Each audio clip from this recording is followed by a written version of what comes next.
mosaico em tons de amarelo e pastel, direto do plenário. De volta, já temos imagens da segunda parte da sessão desta quinta-feira ao vivo, direto do plenário. De pequena complexidade. Ministro Luiz Fux, ao centro, ocupa a presidência da sessão. É bom não falar isso, né? Melhor não falar. Então, eu chamo a julgamento a ADI 4643, requerente à Associação dos Membros dos Tribunais de Contas do Brasil, advogado Dr. Vladimir Reale. É uma ação direta de constitucionalidade com pedido de medida cautelar, em face da Lei Complementar 142, que alterou a Lei Orgânica do Tribunal de Contas do Estado do Rio de Janeiro. Nós adotamos o rito da lei, o rito do artigo 10, e eu relembro que o tribunal deferiu a medida cautelar a fim de determinar a suspensão dos efeitos da lei, da lavra da Assembleia Legislativa do Estado do Rio de Janeiro, até o julgamento definitivo desta ação direta. E aqui, o que se discute basicamente é o seguinte: Tribunal de Contas Estadual, organização e funcionamento. Lei complementar estadual, que altera a lei orgânica do Tribunal de Contas do Rio de Janeiro. Alegado usurpação de iniciativa legislativa reservada ao Tribunal de Contas Estadual. Lei Complementar 142, saber se o ato normativo usurpa a iniciativa legislativa do Tribunal de Contas Estadual. A AGU opinou pela procedência, PGR pela procedência, processo foi incluído em pauta, e acredito que com esse relatório o eminente advogado tenha condições de fazer a sua sustentação. Excelentíssimo senhor ministro Luiz Fux. O advogado ocupa a tribuna ao centro. Casa. Excelentíssimas senhoras ministras, excelentíssimos senhores ministros, em brevíssimas considerações, poderíamos, desde logo, salientar que a posição constitucional dos tribunais de contas, órgãos investidos de autonomia, inexistência de qualquer vínculo de subordinação institucional ao Poder Legislativo, atribuições do Tribunal de Contas que traduzem direta emanação da própria Constituição da República, a de 4190, relator ministro Celso de Mello.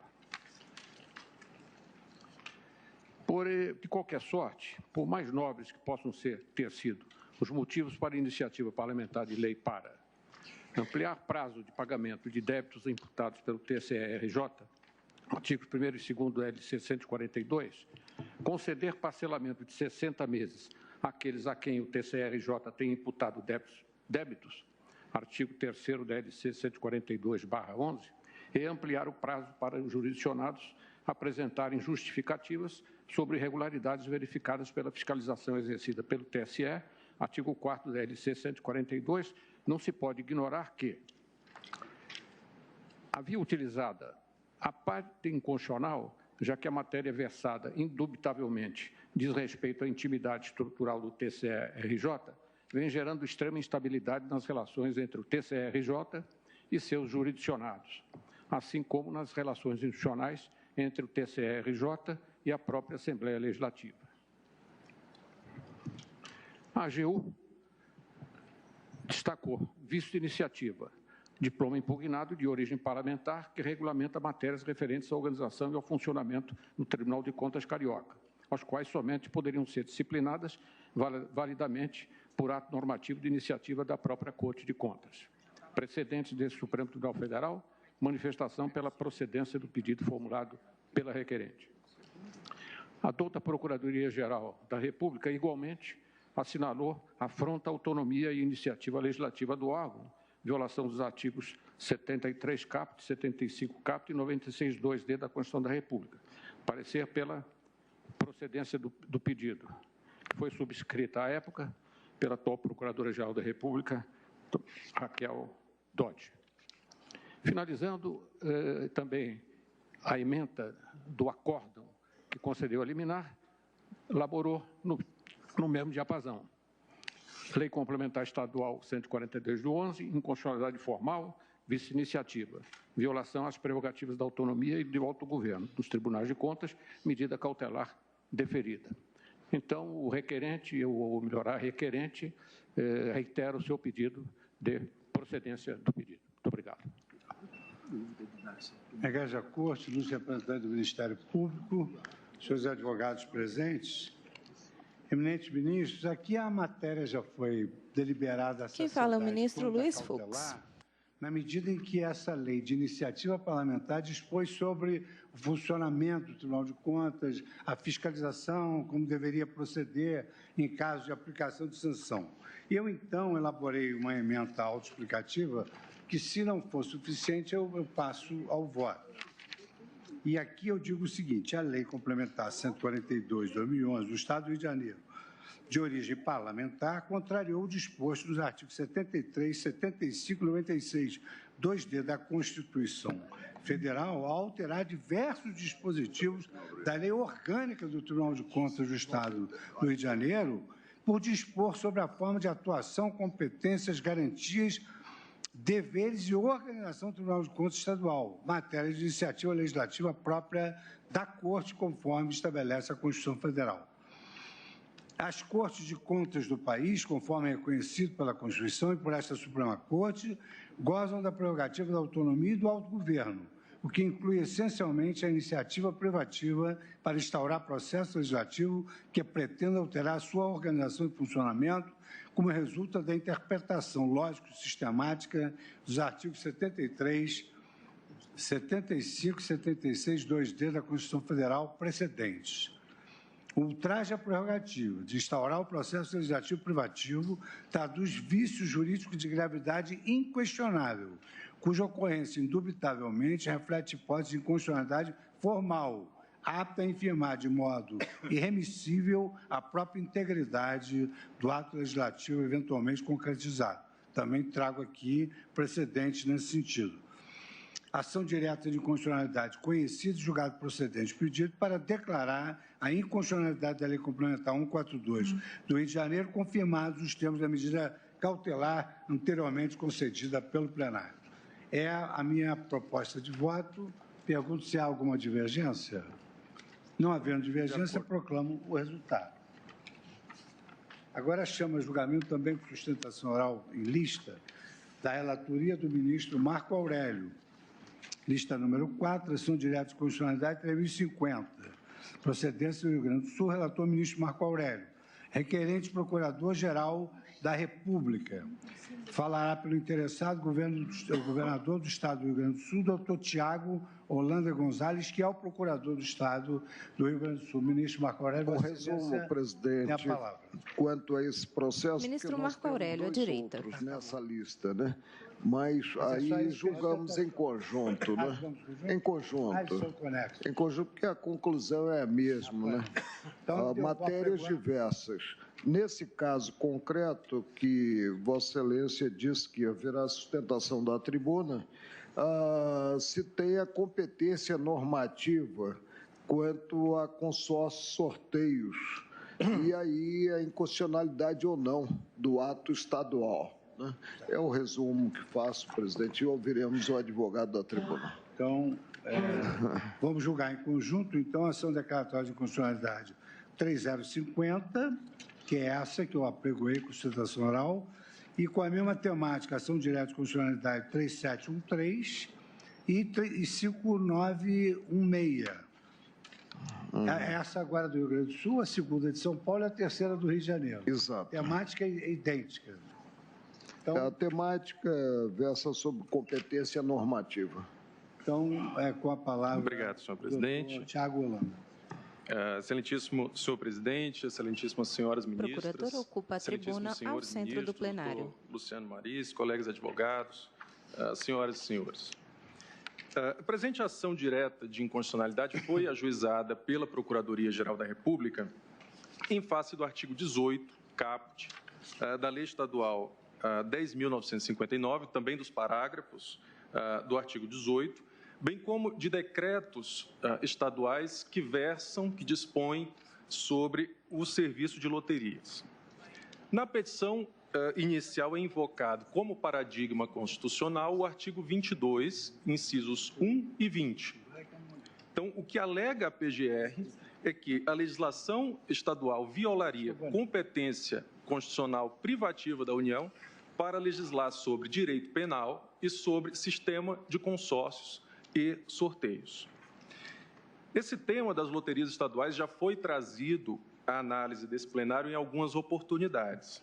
De modo que a posição que a Procuradoria-Geral do Estado do Rio Grande do Sul defenderá da tributa parte das premissas estabelecidas na própria jurisprudência do Supremo Tribunal Federal.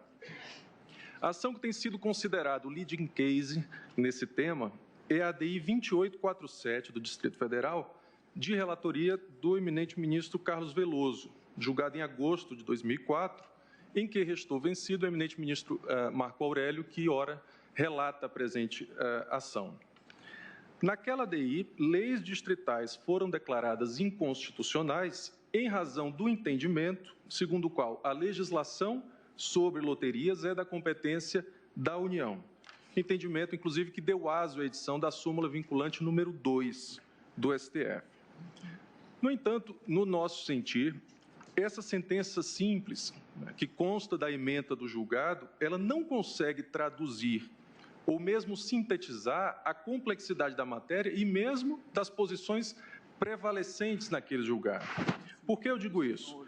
Porque uma das conclusões importantes da decisão na ADI 2847 foi a afirmação da competência material dos Estados, competência político-administrativa, para explorarem a atividade de loterias, desde que se utilizem da normatização federal sobre o tema.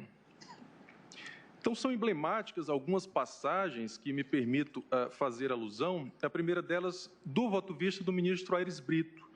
O ministro diz o seguinte: o tema dos consórcios, o tema dos sorteios só comporta mesmo exame de subsunção que leve em conta a realidade da União em conexão operacional com os Estados e o Distrito Federal. Daí a tessitura do seguinte raciocínio: se é correto ajuizar que apenas a União pode, originariamente, legislar sobre essa ou aquela espécie de sorteio e, assim, excluí-lo de ilicitude contravencional, não parece verdadeiro, contudo, afirmar que somente ela pode explorá-lo. E mais à frente prossegue o ministro: instituído ou autorizado que seja um determinado jogo pela pessoa jurídica central da Federação, ainda que por lei ordinária tão somente, qualquer das duas unidades estatais periféricas, Estado-membro ou Distrito Federal, pode concorrer com ela à União Federal.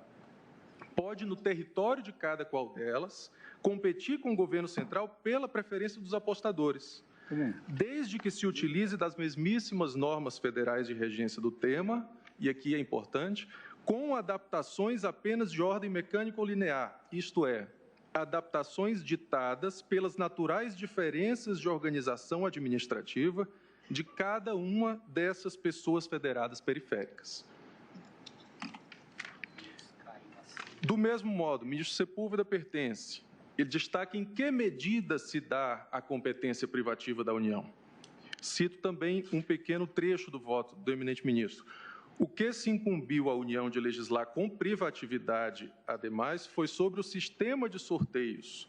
O que demonstrou exuberantemente o ministro Brito envolve a regulação substancial das modalidades de sorteio, dos direitos, deveres e responsabilidades daí decorrentes.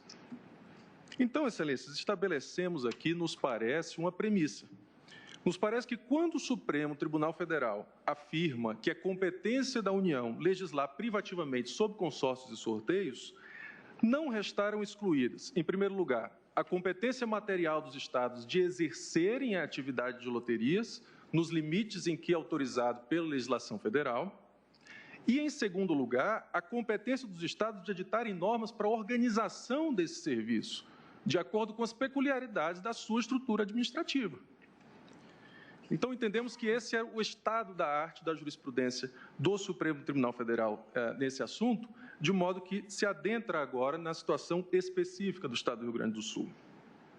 A União editou o Decreto-Lei 204 de 67, em que afirma, no artigo 1º, que a exploração de loterias constitui derrogação excepcional das normas de direito penal, e mais adiante, no artigo 32, disciplina que, mantida a situação atual, ou seja, as loterias estaduais então existentes, não mais será permitida a criação de novas loterias estaduais.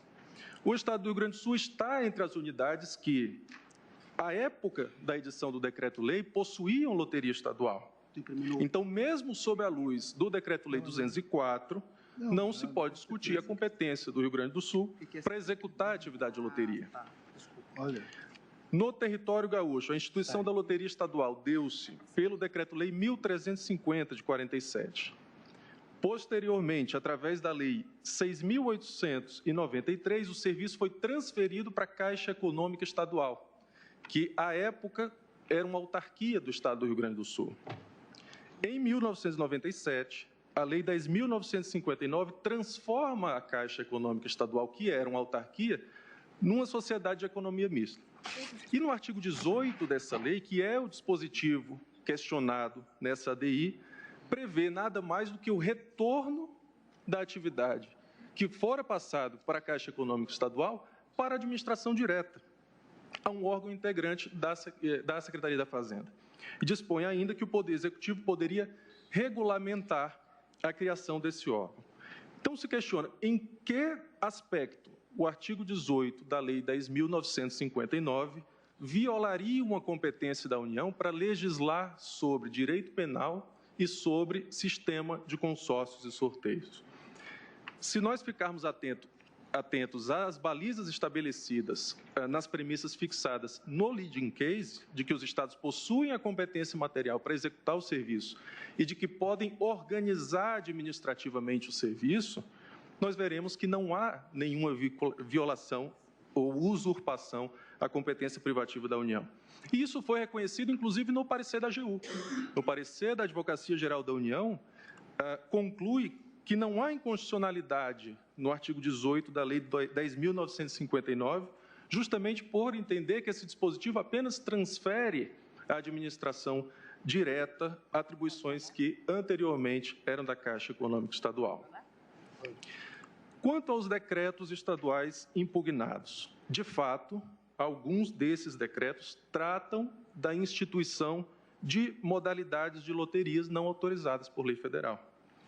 Então, nessas hipóteses, para nos mantermos fiéis às premissas que nós estamos defendendo desde o início da sustentação, nós não faremos a defesa da constitucionalidade das normas. O que é que nós pedimos em relação aos decretos? Que sejam preservados aqueles dispositivos que, de forma coerente com a legislação vigente, com a Constituição, apenas esmiuçam a organização administrativa do Serviço de Loterias do Estado. Eu dou um exemplo de um dispositivo do decreto. O artigo 1º, inciso 1 do decreto 40.593, que diz que a Secretaria da Fazenda atuará na administração do Serviço Público de Loterias do Estado. Então, Excelência, não se está aqui fazendo a defesa da ampla difusão dos jogos de azar ou da possibilidade de o Estado instituir, disciplinar novas modalidades de jogo. O que se busca, inclusive com amparo na jurisprudência do Supremo Tribunal Federal, é preservar a competência material do Estado de, assim querendo, executar e organizar no seu território um serviço público que a Constituição assim lhe permite, né? Que a legislação de regência, inclusive a legislação federal, assim lhe permite, inclusive como fonte de receitas públicas. Nós entendemos que a declaração de inconstitucionalidade da Lei 10.959 e, de forma indiscriminada, dos decretos estaduais questionados, nos termos em que pede a petição inicial, esvaziaria de forma injustificável a autonomia político-administrativa do Rio Grande do Sul para exercer a atividade de loteria estadual. Então, eram essas as razões que a Procuradoria-Geral do Estado, em nome do governador do Rio Grande do Sul, tinha a trazer da tribuna para que seja declarada a constitucionalidade do artigo 18 da Lei Estadual Gaúcha 10.959, de 97, bem como dos dispositivos dos decretos estaduais impugnados na DI, à exceção daqueles que instituem e disciplinam modalidade lotérica não autorizada em lei federal. Muito obrigado. Presidente. Ministro Marco Aurélio. Nesse primeiro caso, vou indicar adiamento. O faço porque nós consideramos o verbete vinculante número 2 da súmula. E esse verbete, ele versa a inconstitucionalidade de lei ou ato normativo estadual ou distrital que disponha sobre sistemas de consórcios e sorteios, inclusive bingos e loterias. Aqui não houve, em si, uma disposição estadual sobre consórcio e sorteio, mas sim a estruturação do serviço já existente, presente uma lei de 1975. Então, eu indico o adiamento nesse caso. Nos demais, que também versam sobre competência, né, eu estou julgando procedentes os pedidos veiculados nas duas ADIs. Mas nesse, como relator, indico adiamento. Então, anote-se a indicação do adiamento. Após a sustentação oral, o eminente relator pleiteou o adiamento no que foi deferido, aguardo... Eu indiquei. Indicou. E com relação às demais ações diretas, 3713 de São Paulo e 5916 do Rio de Janeiro, Sua Excelência julga procedente nos termos da súmula vinculante. Há divergência? De acordo com o relator, senhor presidente. Não há Ministro Edson divergência, Fachin. eu proclamo o resultado. Ações julgadas procedentes. Ministro Luiz Fux. Ministro Marco Aurélio, eu indago a Vossa Excelência. Sim, presidente. Se essa ação rescisória que não tem sustentação oral, 2.125... não, revisou minimamente. Não tem. Então, eu pediria vênia ao colegiado. Os demais processos são extensos. Eu pediria vênia para encerrar. A sessão seria... Os senhores estariam de acordo? De acordo. Então, agradeço a presença de todos os funcionários, estudantes, jornalistas, enfim, servidores, declaro encerrada a sessão. Imagem do plenário. Parede de mármore claro ao fundo. Bandeira do Brasil à esquerda, crucifixo à direita, brasão ao centro. Os ministros se levantam e deixam o plenário aos poucos.